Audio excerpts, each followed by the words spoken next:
Lucky के सब लोगों का सफाया करके निकल जाने के बाद में बड़वानी परिवार ने भी अपना खेल दिखाना शुरू कर दिया था। बकुल के खाते में 100 करोड़ रुपए डालते ही उन्हें अग्रवाल परिवार के बारे में इतनी सारी जानकारियां मिल चुकी थी कि अब वो आराम से उन्हें बर्बाद कर सकते थे। रातों रात वो जानकारियां इनकम टैक्स डिपार्टमेंट के पास पहुंच गई, जिसकी वजह से अग्रवाल कंपनीज के ऊपर छापे पड़ने लगे। अग्रवाल परिवार जब बर्बादी की कगार पर आ गया, तब प्रफुल्ल ने सब लोगों के सामने कहा कि अब उन्हें परिवार का बंटवारा कर लेना चाहिए।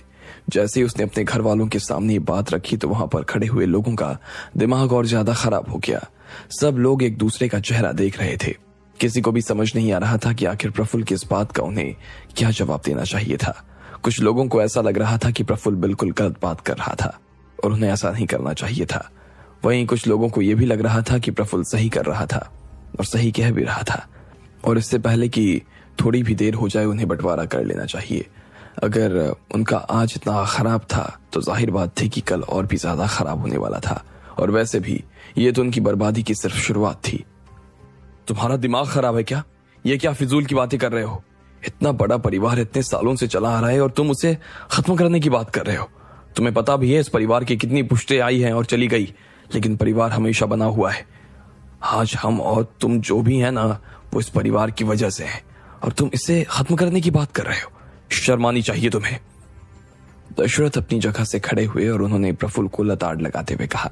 ये सब देखकर वहां बैठे लोगों को और ज्यादा डर लगने लगा। आज से पहले कभी उनके परिवार ने इस तरह की लड़ाई नहीं देखी थी।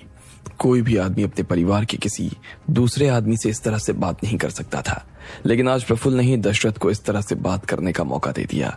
इस वक्त दशरथ को अपने बेटे की सबसे ज्यादा कमी खल रही थी। अगर वो यहाँ होता तो शायद उन्हें कभी ये दिन नहीं देखना पड़ता। अच्छा, मैं गलत बात कर रहा हूँ, बहुत अच्छे, लेकिन मैं आपको बता दूं कि आप भी गलत बात कर रहे हैं। जरूरी नहीं कि आप जो कह रहे हैं उससे यहाँ बैठे सभी लोग एग्री कर जाएं। वैसे भी आपका खुद का बेटा तो घर से बाहर कर दिया गया है, तो ऐसे में आपको दूसरे के बेटों को खुश देखने में कैसी खुशी मिल सकती है भला? अरे ये खुद बीमार है और दूसरे को दवा लेने की सलाह दे रहे हैं। इनकी बातों में मत आना आप सब। मैं जो कह रहा हूँ वो आप सब के लिए भले के लिए कह रहा हूँ। मुझे ये भी कहने में कोई मजा नहीं आ रहा है, लेकिन इससे अच्छा रास्ता अगर किसी के पास हो तो मुझे बताए, मैं उसके साथ चलने के लिए राजी हो जाऊंगा। प्रफुल्ल ने कहा। बदतमीज! इतने में अभिलाषा से रहा नहीं किया और उन्होंने प्रफुल्ल के ऊपर गुस्सा निकालते हुए कहा। प्रफुल्ल जो कह रहा था वो गलत कह रहा था। अभिलाषा उससे सुनकर ऊपर से नीचे तक कांप रही थी और उन्होंने गुस्से में ही उससे कहा, पापा जी अभी तक आए नहीं है, ऐसे में तुम होते कौन हो इस परिवार के बंटवारे की बात करने वाले? तुम्हारा दिमाग खराब है क्या? जितना हमें बाहर के लोग नुकसान नहीं पहुंचा रहे हैं, उससे ज्यादा नुकसान तो हमारा तुम कर रहे हो। हमें पता है कि तुम पापा जी की पीठ के पीछे घर में और बिजनेस में क्या करते हो, और आप लोगों को इस आदमी की बात सुनने की जरूरत नहीं है। हमारा दुश्मन तो चाहता ही यही है कि हम सब लड़कर अलग हो जाएं और वो इस चीज का फायदा उठा ले। मुझे तो लगता है कि कहीं यही आदमी उनसे मिला हुआ तो नहीं है। ताई जी! प्रफुल्ल ने जोर से चिल्लाते हुए कहा, तो इतने में दशरथ और निशांत उसे आंख निकाल कर देखने लगे। प्रफुल्ल की इससे आगे और कुछ कहने की हिम्मत नहीं हुई, लेकिन इतने में एक आदमी ने बीच में आते हुए कहा, प्रफुल्ल जो कह रहा है वो गलत नहीं कह रहा है। मुझे लगता है कि हमें इस बहस में अपना टाइम खराब नहीं करना चाहिए। अगर कल को मामला कोर्ट में चला गया और अग्रवाल परिवार के नाम से जुड़ी सारी संपत्ति कुर्क हो गई तो हम लोग क्या कर पाएंगे? हम सब सड़क पर आ जाएंगे। उस आदमी ने कहा, हाँ मुझे भी यही लगता है, प्रफुल्ल जो कह रहा है सही कह रहा है। हाँ, मैं भी प्रफुल्ल का ही सपोर्ट करता हूं। बारी बारी से सब लोगों ने अपने मन की बात वहां पर सबके सामने रख दी। उनमें से ज्यादातर लोग अब प्रफुल्ल की बात मान रहे थे। उन्हें उनकी बात सही लग रही थी और खुद प्रफुल्ल भी उन लोगों का साथ पाकर फूला नहीं समा रहा था। उसे उन सब की बातें सुनकर बड़ा अच्छा लग रहा था। उसे लग रहा था कि अब बंटवारा तो हो ही जाता और उसे उसका बड़ा हिस्सा मिल जाता। कैसे लोग हैं यार, यहाँ परिवार संकट की घड़ी में खड़ा है और आप सब लोगों को भागने की पड़ी है। इस दिन के लिए बैठे थे क्या अब तक आप सब लोग परिवार में? निशांत ने कहा। वो इन सब की बातें सुनकर निराश हो गया, लेकिन वक्त का तकाजा ही ऐसा था कि कोई भी निशांत की बात सुनने को राजी नहीं था। कोई उसकी बातों पर ध्यान नहीं दे रहा था। वैसे भी वो बिजनेस से जुड़ा हुआ नहीं था, इसलिए लोग भी उसकी बातों को नहीं सुनने वाले थे। थोड़ी ही देर बाद में वहां पर सब लोग बैठ गए और बंटवारा कैसे होने वाला था इस बारे में बात शुरू हो गई। इस काम को जल्दी से जल्दी निपटाओ। आज की तारीख में बाकी सब झूठ है, बस पैसा ही सच्चा है। ये जो हमारा आइलैंड है, मुझे लगता है कि हमको हम सब भाइयों के बीच में बराबर से बांट लेना चाहिए। जो हमारा तीसरा आइलैंड है वो तुम रख सकते हो, इसके अलावा जो बंगला है वो मैं रख लूंगा, और नॉर्थ में जो हमारी जितनी भी प्रॉपर्टीज है वो हम हमारे छोटे भाई के नाम कर देंगे। इसके अलावा जितना भी कैश और एसेट्स है उसको हम बराबर में बांट लेंगे। मुझे लगता है कि ये सबसे सही रहेगा।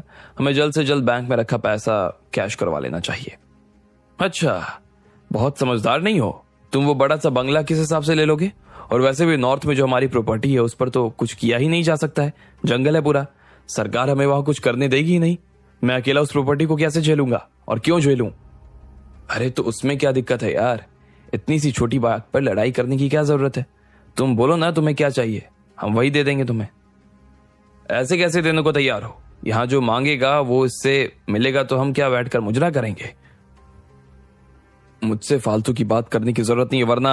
वरना क्या वरना बंदूक भी है मेरे पास। मैं तुम्हें। वहां पर भयंकर रूप से माहौल खराब होने लगा। पूरे आइलैंड पर सब लोगों के लड़ने और एक दूसरे को धमकियां देने की आवाज आ रही थी। अभी तक सब बंटवारे के लिए राजी थे, लेकिन अब सभी ने बंटवारे के नाम पर लड़ाई करनी शुरू कर दी। चुप हो जाओ! इतने में किसी की बूढ़ी और शांत सी आवाज वहां पर आई। वो आवाज दरवाजे के पास से आ रही थी। जैसे ही वो आवाज सब लोगों के कानों में पड़ी तो एक बार के लिए सब लोगों ने लड़ना बंद कर दिया।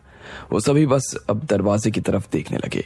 सामने से शिवराज भारी कदमों से चले आ रहे थे। उनका चेहरा लटका हुआ था और वो काफी परेशान भी दिखाई दे रहे थे। उनके सफेद बाल चिपके हुए थे और उनकी आंखें सूजी हुई थी और लाल हो गई थी। शायद वो पूरी रात सोए नहीं थे। आज पहली बार उनके हाथ में सब घर वालों ने छड़ी देखी थी। वो लड़खड़ाते हुए चल रहे थे। दादाजी, पापा, दादाजी! इतने में जैसे ही सब लोगों ने शिवराज को आते देखा तो वो अपनी जगह से खड़े हो गए और अपना सिर नीचे झुका लिया। उनमें से कोई भी शिवराज से नजर तक नहीं मिला पा रहा था। क्या कर रहे थे तुम सब मेरे पीछे? शिवराज ने पूछा। हालांकि उनकी आवाज कोई बहुत ज्यादा तेज तो नहीं थी, लेकिन फिर भी उनकी हस्ती देखकर सब लोग खड़े खड़े कांपने लगे। किसी की भी उनके सवाल का जवाब देने की हिम्मत नहीं हो रही थी। पूरे हॉल में मुर्दा शांति छा गई। ठीक इसी वक्त प्रफुल्ल अपनी जगह से खड़ा हुआ और उसने गर्व भरी आवाज में कहा, दादाजी, हम लोग परिवार की प्रॉपर्टी को कैसे बांटना है उसके बारे में बात कर रहे थे। हम सबको लगता है कि अलग होने का अब टाइम आ गया है। जो हाल हमारा है उसमें अच्छा यही है और इससे अच्छा कुछ हो नहीं सकता। अच्छा, तुम्हें ऐसा लगता है? शिवराज ने पूछा। वो प्रफुल्ल की इस बात से नाराज नहीं हुए थे। वो उससे बहुत ही शांति से बात कर रहे थे। बस उनकी आंखों में एक हल्का सा दर्द जरूर नजर आ रहा था। हाँ, इसमें गलत क्या है? हमारे परिवार का दिवाला निकल चुका है। जब किसी जहाज में छेद हो जाता है तो फिर तो उसमें लोगों को नहीं चढ़ाया जा सकता ना। इसलिए हम लोगों को उतारना चाहते हैं और उतारना भी चाहिए।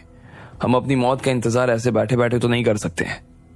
प्रफुल्ल, तो तुम्हें ऐसा लगता है कि जो परिवार इतने सालों से चल रहा है और जिसमें हर कदम से कदम मिलाकर एक दूसरे का साथ दे रहा है, ऐसे टाइम पर उस परिवार को, उसके लोगों को एक दूसरे से अलग हो जाना चाहिए? तुम लोग सब अपना अपना काम करना चाहते हो। फिर तो तुम्हें मेरी कोई जरूरत नहीं होगी। मेरी बात की भी किसी को कोई जरूरत नहीं होगी। शिवराज ने बहुत ही धीमी आवाज में कहा। दादाजी, आपको क्या लग रहा है मैं कुछ गलत कर रहा हूं? मैं तो बस इतना कह रहा हूं कि हर आदमी अपना फायदा और नुकसान अच्छी तरीके से समझता और जानता है, और इस वक्त सब वही देखने की कोशिश कर रहे हैं। इसमें गलत क्या है? प्रफुल्ल ने कहा। उसे लग रहा था कि उसने दादाजी से भी ज्यादा जिंदगी का अनुभव हो चुका था, इसलिए आज वो पहली बार अपने दादाजी से इस तरह से बहस कर रहा था। अच्छा, अगर वैसे प्रफुल्ल ऐसी बात है तो मुझे सबसे पहले अपना फायदा देखना चाहिए था। मैं इतने सालों से इस परिवार को क्यों चला रहा हूं? यह दिन देखने से पहले ही मुझे तुम सब लोगों को इस परिवार से अलग कर देना चाहिए था। करते रहते तुम लोग अपने अपने हिसाब से कुछ ना कुछ। शिवराज ने प्रफुल्ल को ताना मारते हुए कहा। इस बात का प्रफुल्ल के पास कोई जवाब नहीं था और ना ही उन लोगों के पास में था जो वहां खड़े इन दोनों की बातें सुन रहे थे। दादाजी, मैं तो बस। इससे पहले कि प्रफुल्ल अपनी बात पूरी कर पाता, शिवराज ने उसके ऊपर जोर से चिल्लाते हुए कहा, चुप हो जाओ! दीमक लग गया है तुम्हारे दिमाग में। परिवार को खाना चाहते हो। अगर किसी ने भी बंटवारे की बात की ना, कटोरा देकर मैं उसे यहां से बाहर कर दूंगा। ये सब प्रॉपर्टी परिवार की है। अगर परिवार नहीं तो प्रॉपर्टी नहीं। कान खोलकर सुन लो सब के सब। अब की बार शिवराज ने गरजते हुए कहा। जो भी लोग वहां खड़े थे उन्हें ऐसा महसूस हो रहा था जैसे उनके कानों के ऊपर बिजली सी गिर गई। सब के सब अंदर से कांप रहे थे। आप सही कह रहे हैं दादाजी। अगर परिवार नहीं तो हम भी नहीं हैं। निशांत ने अपने दादाजी के पास आते हुए कहा। हाँ हाँ, और ये कल का लड़का क्या जाने परिवार क्या होता है, कितनी मेहनत से बनता है, कितना कुछ ताक पर रखकर इसे खड़ा करना पड़ता है। यहां खड़ा होकर अपने गुरु से जुबान लड़ा रहा है। इतने में एक आदमी ने शिवराज का समर्थन करते हुए कहा, मुझे इस बात से कोई फर्क नहीं पड़ता। प्रफुल्ल, इधर आओ और यहां बैठ जाओ। इतने में शिवराज ने अपनी कुर्सी की तरफ इशारा करते हुए कहा। उनके पीछे काशीनाथ खड़े थे। उन्होंने शिवराज को रोकने की कोशिश करते हुए कहा, नहीं बाबूजी, जाने दीजिए, बच्चा है, बच्चों के मुंह से अक्सर ऐसी बातें निकल जाती है। आप। इससे पहले कि वो अपनी बात पूरी कर पाते, शिवराज ने गुस्से भरी नजरों से काशीनाथ को देखा और एक बार में ही वो चुप हो गया। इतने में वो अपनी छड़ी के सहारे अपनी कुर्सी की तरफ आगे बढ़ने लगे। जैसे ही वो कुर्सी के पास पहुंचे तो उसके बाद वो फिर से उन्होंने प्रफुल्ल को गुस्से में देखना शुरू कर दिया। प्रफुल्ल अंदर तक हिल गया था। अब आगे क्या होने वाला था, क्या करने वाले थे शिवराज? क्या वो अपने परिवार को इस संकट से बचा पाएंगे? आपको क्या लगता है, क्या होंगे इन सभी सवालों के जवाब? कमेंट बॉक्स में कमेंट करके हमें जरूर बताएं। और सभी सवालों के जवाब को जानने के लिए सुनते रहिए इंस्टा मिलियनियर सिर्फ पॉकेट एफएम पर।